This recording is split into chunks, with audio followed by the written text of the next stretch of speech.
Welcome, everyone, to Enchanted, Inside the Life of Spiritual Leaders and Entrepreneurs, where we're learning what it's really like to do this work and how these leaders can help you move toward the work and life that you were meant to have, how it's possible, truly, for all of us to live an enchanted life. I'm your host, Kathy Forrest, founder of Celestial Forest Institute. And as always, it is my great delight to be here with my dear friend, Kaylin Castell. Welcome, Kaylin. Thank you, Kathy. I always love being with you. It's way fun, isn't it? We could Yeah. just hang and hang and hang. So, Kaylin is the co founder of Venus Alchemy, My Star Alchemy, and the former Shamanic Astrology Mystery School. Kaylin has been writing the first online astrology e-zine since the mid 1990s. She also enjoys sharing these mysteries through personal readings and teaching both online and in person. She shares at events. She changes lives and perspectives from the visionary understanding that we inform the mysteries as much as they inform us. And today's presentation is going to be a little bit different than our norm, but I love the title, How Cosmic Time Helps Us to Cultivate Enchantment and Magic. If anyone can speak into that, Kaylin, I know that you can.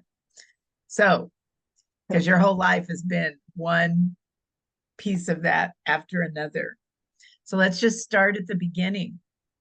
What even led you to dream of the work, or did you even ever imagine you'd be doing this today? And Yes. tell us the story. Yes. I didn't even imagine.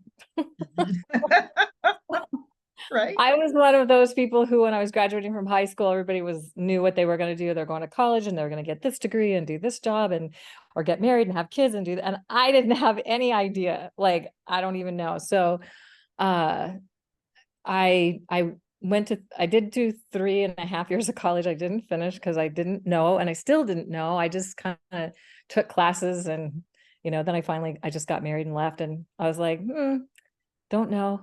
I did some jobs which were kind of more minimum wage-ish, Mhm. maybe slightly more, but not that much. And at one point I realized, okay, I probably do need to get a college degree so I can make more money. Right? And around the time I decided that, I got pregnant. So I was like, okay, and I had already applied to go for the next semester, and I was like, okay, not doing that. I'm having a baby. How the Right? universe can step in and like send us in a different direction. And I had always thought I really wanted to raise my kids. I didn't want somebody else to raise them. And mind you, this is back in the 80s, and so it's still not something that it's kind of like staying home and raising kids was not really seen as like a thing. Right. Um, there were women doing it, but it was kind of like it felt like you were sort of second class citizen or something. Exactly. I remember those days You for sure. remember those days, yeah. And I just kept asking, I kept asking, I kept asking. And as my first marriage was falling apart, and by this time, it was in the late 80s, I had 3 children. I planned on 2. So this is how we plan. And I wasn't planning on having the first one when I did. So Mhm. that didn't come as planned. I was thinking in a couple of years after I had a college degree. but no, that wasn't how it worked. Then I was going to have a second one because I wanted, you know, my oldest son to have a sibling. And then I had twins. Wow. That wasn't planned. Mhm. And so then I was definitely a stay-at-home mom with 3 youngsters because my oldest was 2.5 when they were born. Mhm. And so that was my life. And then I found out that my husband was having an affair and my whole life fell apart. And I was like, oh my God, what am I going to do now? Mhm. And I was absolutely terrified because I didn't really have earning skills. Mhm. And I didn't know how I was going to raise 3 kids. And he wasn't that reliable or dependable. So I kind of figured it was going to be on me. Mhm. So I decided to get my real estate license. Wow. I never knew that. I Wow. know I haven't really told this part of the story very often. So I go to real estate state school. It's like 3 weeks of real estate school. I pass the exam, I get my real estate license, and and I'm starting to interview with different firms, different places that I could maybe start a real estate thing. Mhm. So I didn't really, I was a little kind of ambivalent about, because still had three small kids. They were like three, the twins were three, and I think Ryan was 5 at the time. Maybe going on towards 6. But anyway, somebody called me and asked me to be a property manager for them on several different properties. And the requirement to do that was to have a real estate license. So I did Wow. that. I know, and it gave me regular hours and actual income that I could count on coming in. So I did that for a while, but I also knew it wasn't really it.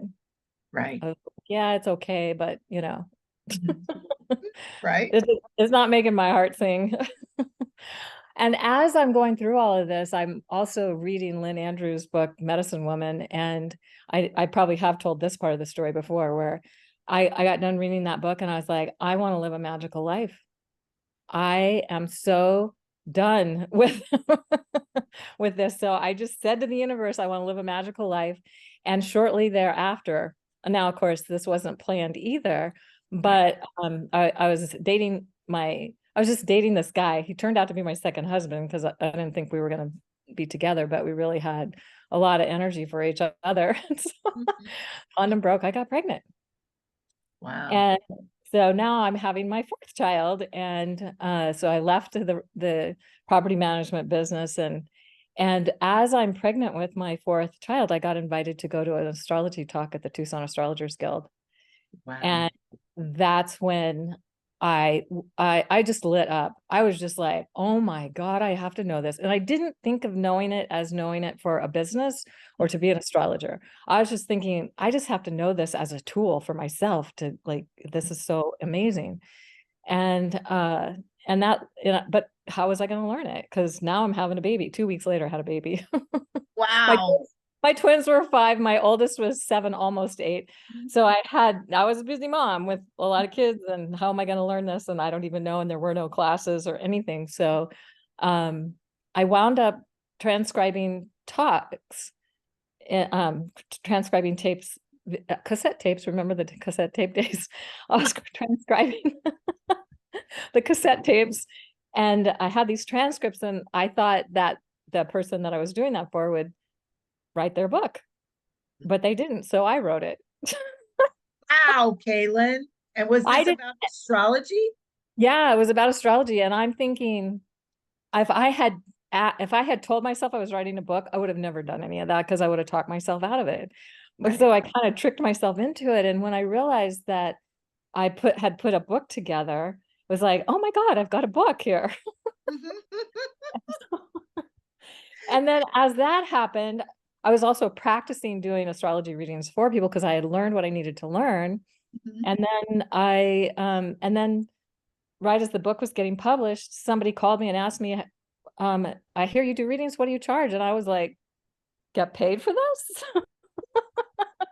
Oh, Oh, what a great idea. I didn't quite know how to respond to that. I made something up in the moment, but then people just kept showing up. And I was like, okay, this is mine to do. This is the magic that I asked for. It's coming to me.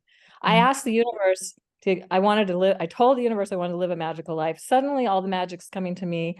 I get involved in the Awakening the Priestess process that you and I have both been a part of with Nicole Christine.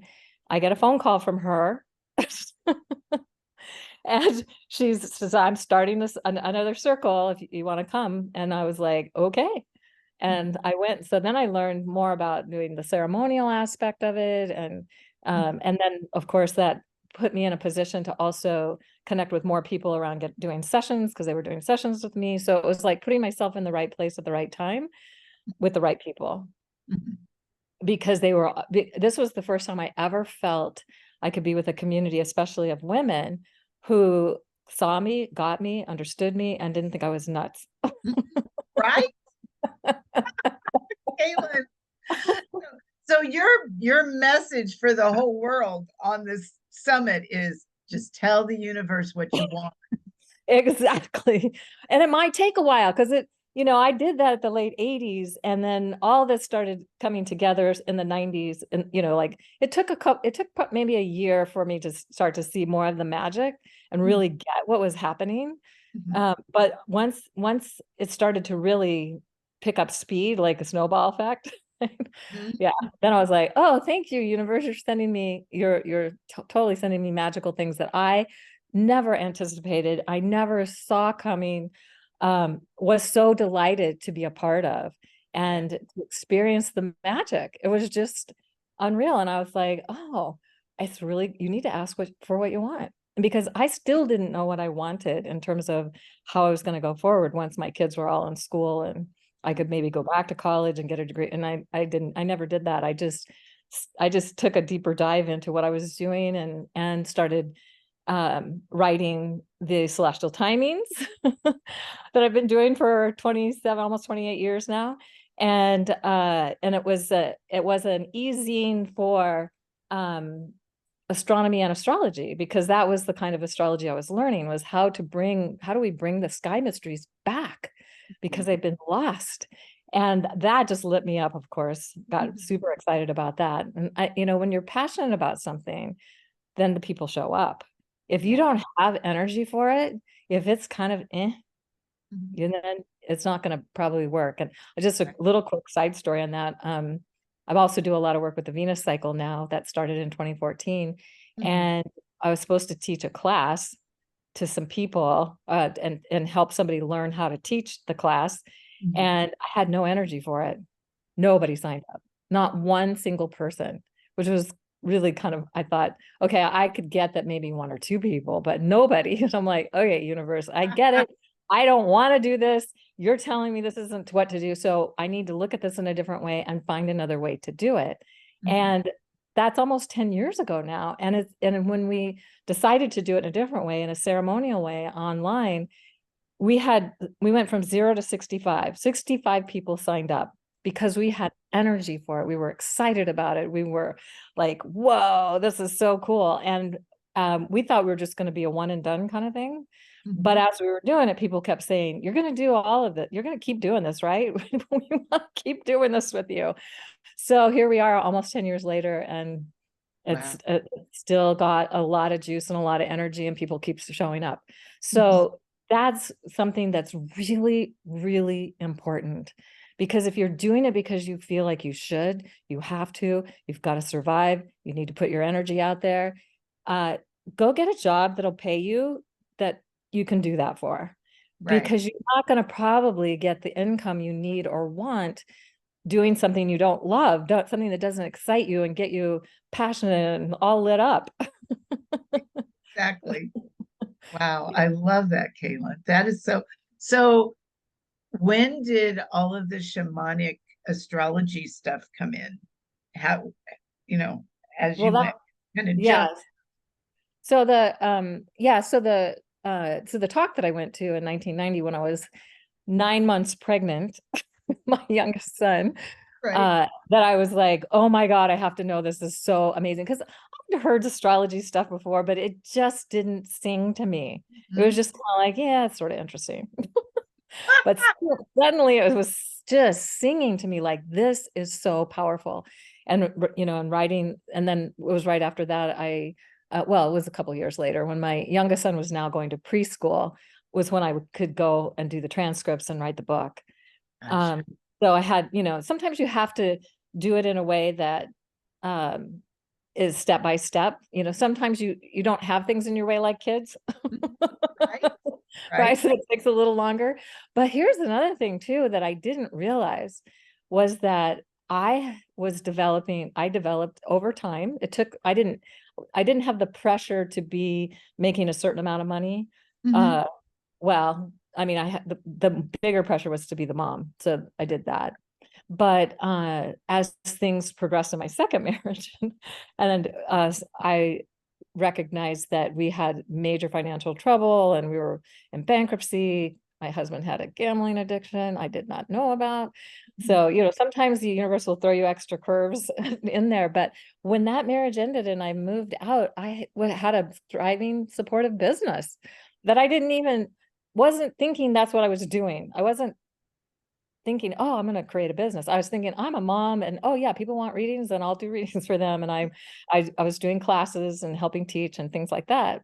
Mhm. But I just wasn't thinking of it like, okay, this Mhm. is what I have to do. So I can survive. And then Wow, suddenly when I needed to survive, when I realized I needed to survive, it was like, it was all there in place.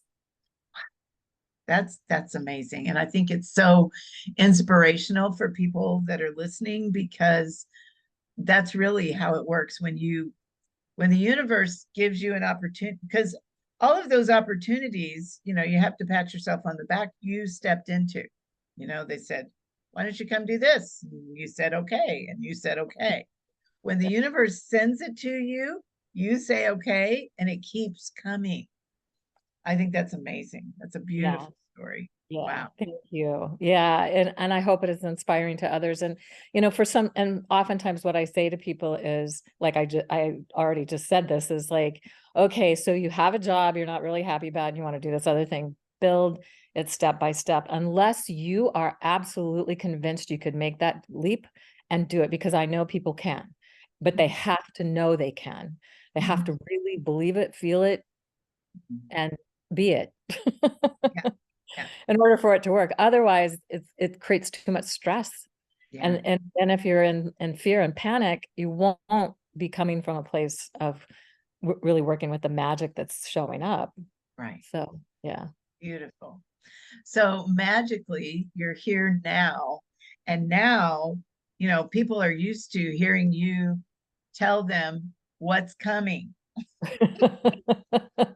Yes, what is coming? So, Kaylin, what's coming?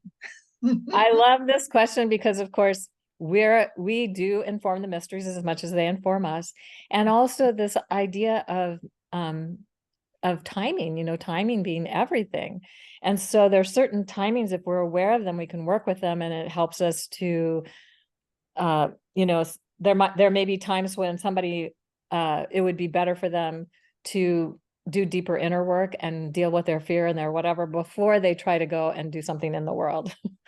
Or Right. it might be the time it's time to do something in the world and work on their deeper inner fear and all of that at the same time, or just to do something in the world, because it's time for that. So knowing the timing for you, and that's really, I like to call it cosmic time, sacred time, the time mysteries and how we can attune to that. And of course, there's so many ways, and new moons, full moons, seasonal points, all of that as part of it.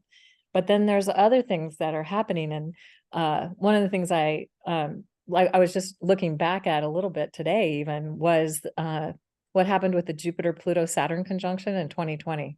I remember. Yeah, that was all the talk. And That yeah, was all the talk. yeah. And it was big. It was a huge planetary initiation. Huge. We're still feeling into and, figuring out. And I mean, that was so epic. And so the one thing I like to say about 2024 is I don't think it's another epic year, like in terms of how things went down in 2020. Phew. I think I want to say We're thank still you for that. we're still recovering. We're still recovering. Yes. But there are some amazing things that are happening that we can work with. And one of them is the lunar standstill. And I have talked about that before with you and with other people. And I have some videos on that is part of the free offering. So I won't go into all the details because people can go and get that. But it is a remarkable time. And something that I just learned because someone asked me and I hadn't really thought about it is that the most precise, most extreme, out of bounds full moon in the lunar standstill time, which started in 2022 and goes to like 2027, 2028, when the moon is going out of bounds, when it's in certain signs. It's the most extreme out of bounds full moon is on the June solstice, 2024. Whoa. So So translate that to our listeners that don't know what this means. what that means, yeah. So just briefly, so the sun can rise along the horizon at the solstices, it'll be either furthest north or furthest south. And at the equinoxes, it'll be exactly due east or due west where it's rising. So there's, our horizon kind of gives us a sense. the boundaries of the sun, how Mhm. far the sun can go north, longer days when you're in the northern hemisphere, for farther south, shorter days in the northern hemisphere, opposite in the southern hemisphere. And Mhm. there's like, you can kind of keep track of that by knowing, like, if you know where the sun's rising, you kind of know what season it is, because if you've practiced it, which ancient cultures did, they Mhm. built their standing stone circles and their petroglyph sites and all the temple sites and so on to know when certain seasons were happening and to track that. Something Mhm. we lost. So something I highly encourage everyone, if you want to tune into the magic, go be with the sky, go be with the rising and setting sun, go be with the rising and setting moon and the planets and the stars, and develop your own relationship, because they will communicate to you and you can communicate to them, and it's high magic. It's just Mhm. amazing. Yeah. um yeah, that experience. So the what happens is there's also times when some planets and the moon can go outside the boundaries of the sun. So here's the boundaries of the sun, they go outside those boundaries, and it's a wild card factor. Wow. It's like So you it's don't know what. outside of the boundaries of ordinary reality, the sun representing our boundaries of ordinary reality. So during the lunar standstill time, twice each month, the moon is going outside the boundaries of ordinary reality. Mm. And in Scotland and places far north, this is where they have standing stone circles there that was tracking the lunar standstill. And the moon would walk across the land, and they had a saying that said, "When the moon walks the land at the calling of the cuckoo, the shining ones will return." Whoa. And so we're coming into this lunar standstill time. And when I was there in one of the stone circles, and it was a full moon. It was the inner standstill, not the outer standstill, but still powerful time. And I was sharing my intention for being there, and somebody said, "I just heard a cuckoo." And we were like a circle of 30 people, and I just had this moment where I was like, "We're the shining ones. We're returning. We're waking up to remember and return and bring back the magic." Yeah. That's Wow. that's what Anyone can, we're here to do. yeah, for sure. Yeah, so in on the June solstice, Mhm. um, June 21st, I think it is, the Mhm. full moon is in the most extreme out of bounds place it can be. It'll be also out of bounds in 2025. The center point of it is when the nodes reach 0 Aries, 0 Libra, and that'll be in January of 2025. Mhm. But then it starts to come back. So the July full moon will be also out of bounds, but not as far out of bounds as the June 2024 full moon will be out of bounds. Now, the other side of that is when the full moon's in Cancer, and near the December solstice, Right. or Gemini or Cancer. Mhm. And uh and that's when the moon rises between the chimneys at Chimney Rock, and it's the only time that happens. Wow. So that'll be 2024, 2025. And So what should people look out for? Should they just go inside their homes and cover up their heads on that no, day? Or should they go out and right. set intentions? Well, I'm glad you said that, because April 8th of 2024 is a total solar eclipse crossing the United States. You look up where the eclipse line is, and Mhm. be there for it. But that definitely creates an altered reality when you're in the path of a total solar eclipse. Mhm. So I highly recommend, if people get a chance, go be with it. I'm going to go to Texas because that's where it's crossing through. I think it Mhm. maybe comes through um, Missouri, Mhm. Kansas and Missouri, and it's coming down from the north, coming down through and out Texas, and then out through Mexico. Yeah, out to the ocean. I'm trying to think of the name of the place that I was thinking might be fun to go to, but I can't think of it.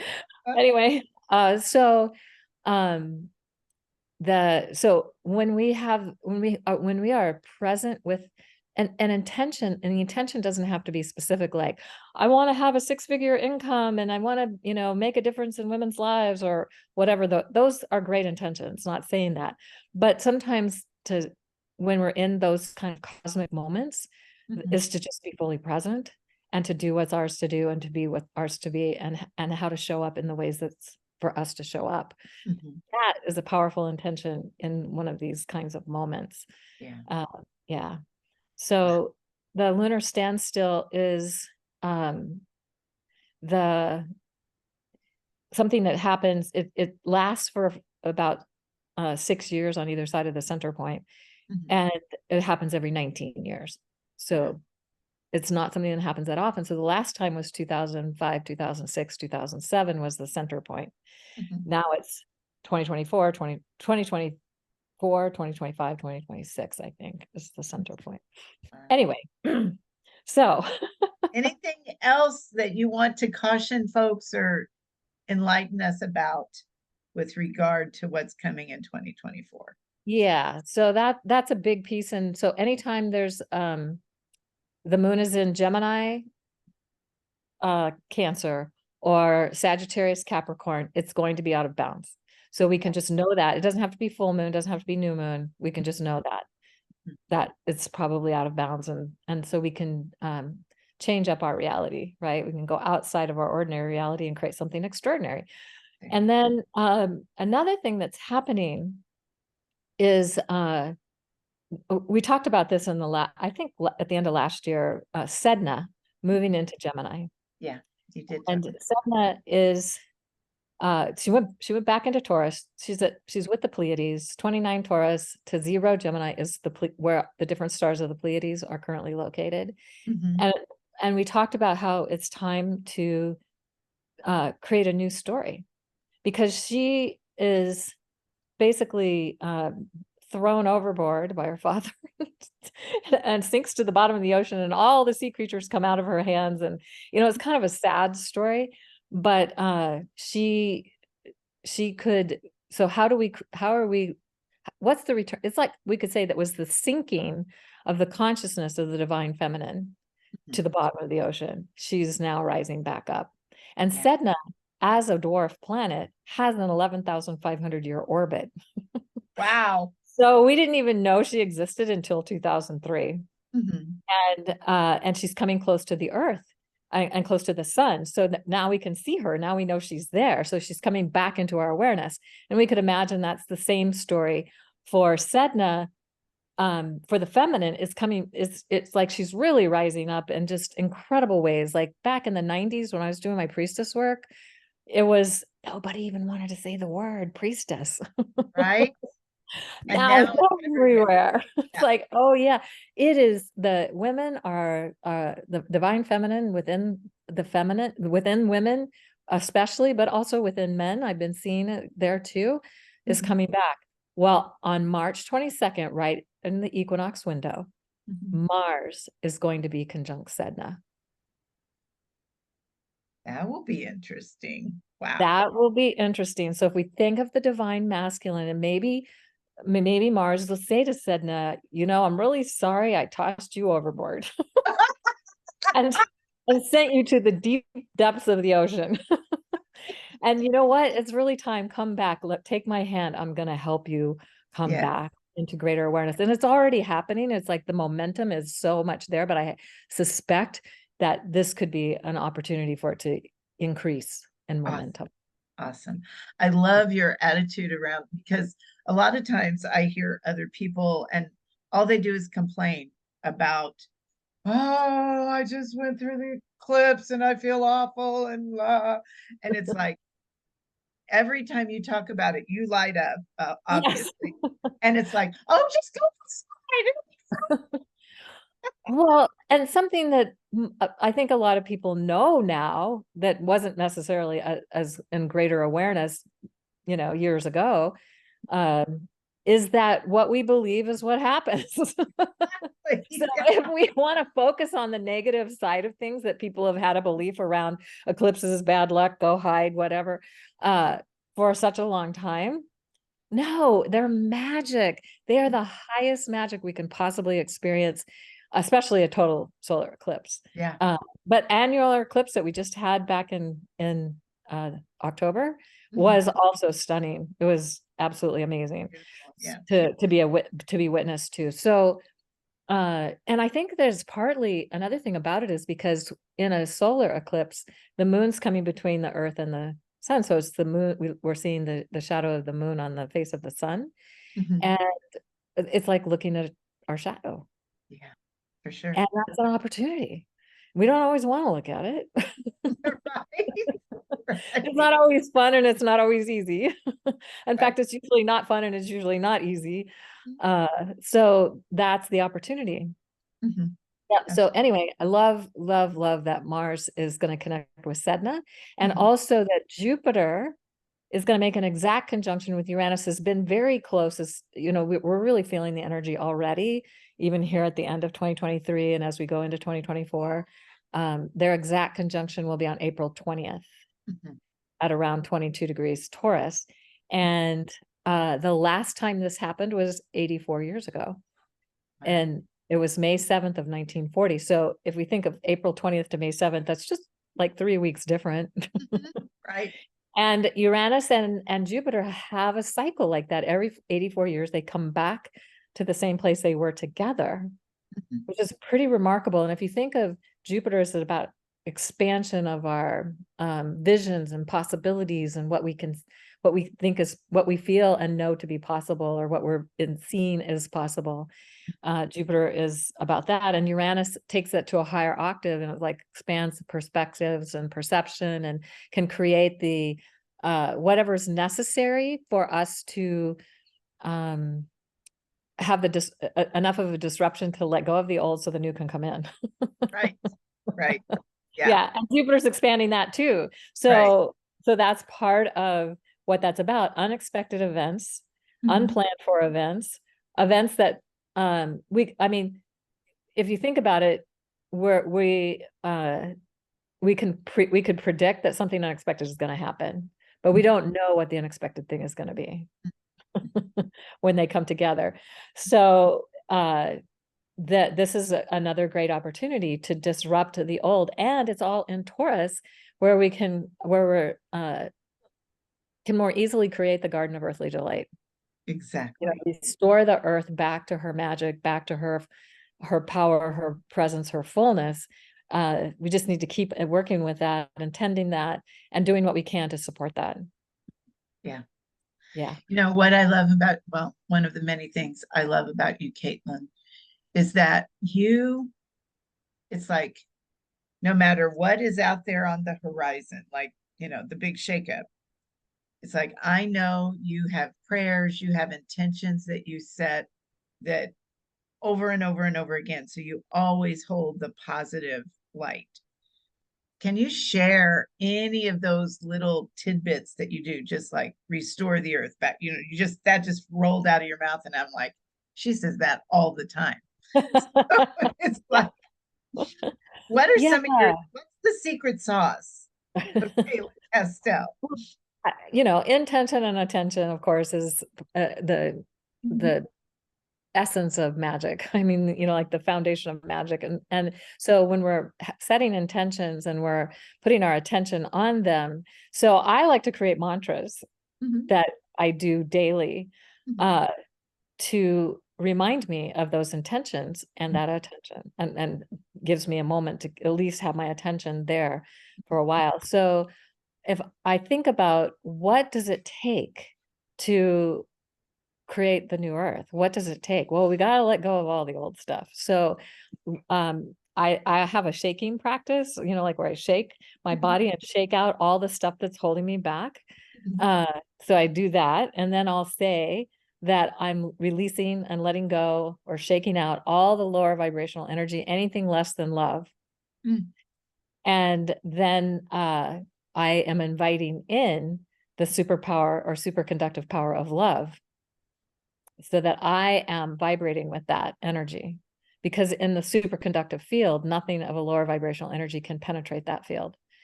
So if we have enough of us, really energizing the power of love, it will change everything.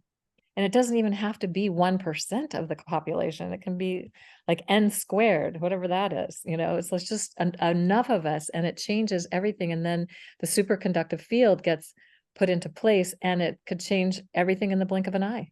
Yes. Absolutely. So I mean, it's like, that's what happens in the superconductive field. As they're getting it closer and closer to that more coherent state, it gets more chaotic. Absolutely. And then suddenly enough electrons will line up in a coherent state, and then everything just lines up like that. Wow. And So that's what I your keep them life is like your life embodies that all the time. yeah. So Yeah, if I imagine that, and I invite everyone to join me with that and find a way that works for you, that you'll remember to do. And even just a simple statement: I am a superconductor of love. yeah, I love that. Yeah. So on those potent times, instead of freaking out or worrying about what's going to happen, hold this vibration all the time. Yes. And That's your sometimes we do need to freak out. I mean, that's how we release it, shake it out, get it out, scream it out, cry it out, freak out, whatever. Just don't do it towards somebody yeah, unless it's holding space for you. But, don't like take it out on somebody. right. I got you. Yeah. Yeah. And then because we need to let go, we need to feel what we feel and let go of the energy that we need to have that intention to let it go. So otherwise we're suppress, repress, and deny, and then it's still in us. And then we could maybe vibrate kind of like a superconductor of love, but there's still other energies that are present because we haven't really let them go and transmuted and transformed them Wow. within us. So that's I think the piece. And I'm still working on it myself. I mean, I have my moments. Yeah, we all do. We all do. Yeah. So, Kaylin, if people want to learn more about you, where do they go? I know that I put your website, on the page right below the video, but I know you have a YouTube channel. I do. Yeah. Kaylin Castell YouTube channel. I on the free gift, if people go to that and they click on there's a couple of videos there that are posted on my YouTube channel. You can subscribe to my channel there. And it's been growing. I've been having so much fun. I do wise women roundtables once a month, and Astro Priestess roundtables once a month, and then I do some of my own videos every now and then as well. So it's a great way to stay connected. Mhm. And because I try to in some of them I try to have images and things so people can see like what's really going on in the sky and Mhm. that sort of thing. So yeah. Kaylin, thank you so much for sharing. I know you've had your own set of challenges this month and you still showed up. Bright and shiny. So I so appreciate the wisdom that you bring and the magic that you bring to all of us. So thank you. Thank you for sharing. Well, right back at you, Kathy. I mean, hey, this is Enchanted. Way is enchanted. Our whole life is enchanted. It's so enchanted. Yes. I'm so glad we get to do it together, right? Me too. Yes. So, For sure. so good.